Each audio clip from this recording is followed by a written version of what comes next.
From Keene in the Shire, the Liberty Media capital of the world, this is Daryl W. Perry, host of FPP Radio News for Monday, August 22nd, 2016. Silver is trading at $19.01 per ounce. Gold is valued at $1,337 per ounce. And according to BitcoinAverage.com, the average price of Bitcoin is $584.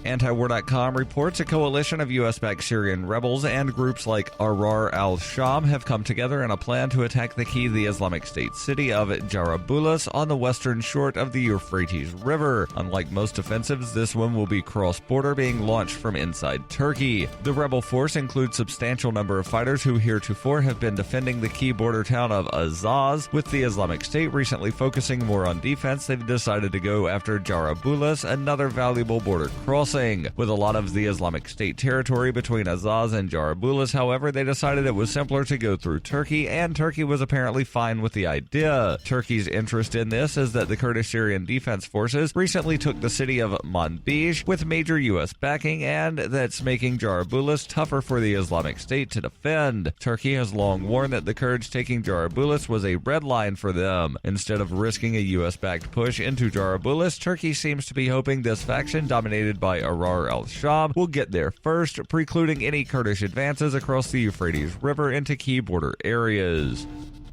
For nearly 40 years, Roberts & Roberts Brokerage has been a trusted source for buying and selling precious metals like gold and silver. They also take Bitcoin for precious metal purchases and have permanently removed the minimum purchase amount for all orders paid in the digital currency. Call Roberts & Roberts today for knowledgeable advice on buying and selling precious metals and a forward-thinking approach to new technologies. 800-874-9760 or visit online at rrbi.co.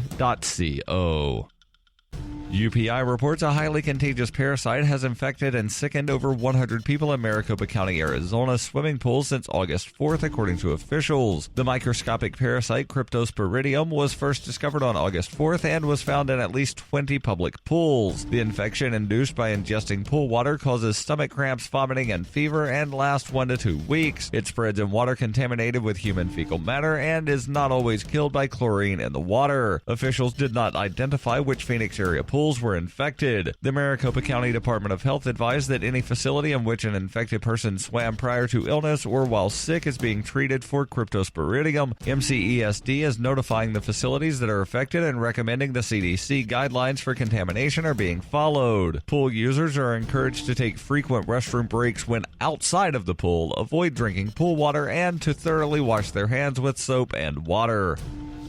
Are you an advocate for free market money? Do you promote Bitcoin as an alternative in a fiat-centric world? Then you need SpendAbit in your arsenal, the search engine for things you can buy with Bitcoin. SpendAbit aggregates millions of products from thousands of Bitcoin-enabled merchants. Keep your money in the free economy. Visit spendabit.co today. Bitcoin merchants, ask about our merchant suite to reach even more customers. Spendabit.co.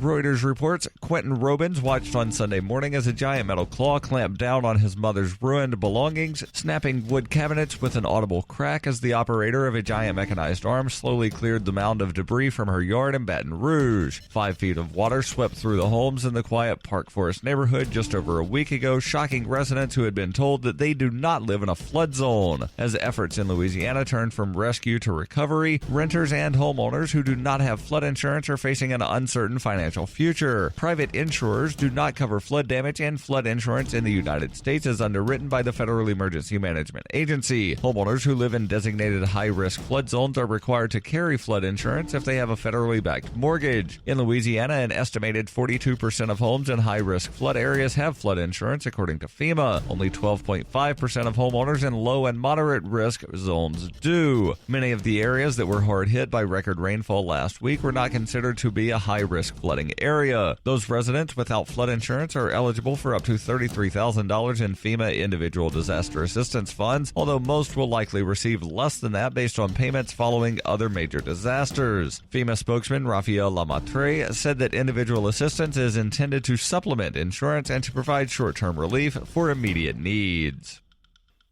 This has been FPP Radio News, online at fppradio.com.